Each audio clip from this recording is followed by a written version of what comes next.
Hello everybody.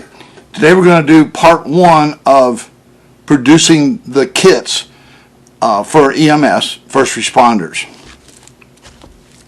The first thing in production is to prepare what I call your plastic bag. I use the Ziploc bags because they're a little bit stronger, positive seal, and you can actually use them as a secondary to cover a sucking chest wound, and that's what this is for. Now, Ziploc bag, a pile of 4x4s. Now you'll get bags like this, okay, that have the 4x4s in it. There's 200 per bag, and typically I get 10 to 12 stacks out of each bag.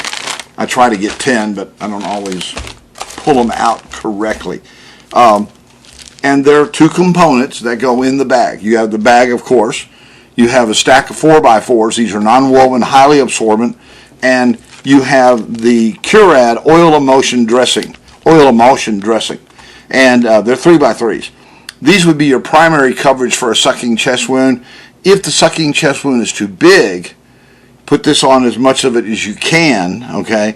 But that's why I use the Ziploc bag. The Ziploc bag can be torn in half, okay? It can be popped open.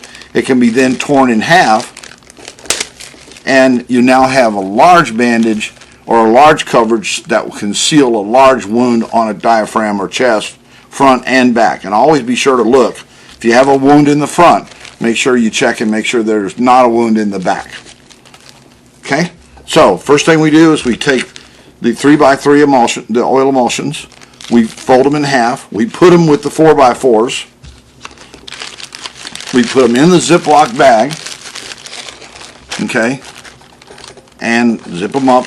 And what I try to do is I zip up the very last of it. I try to get as much air out of it as possible. And now you have the very first component of the kit. Okay?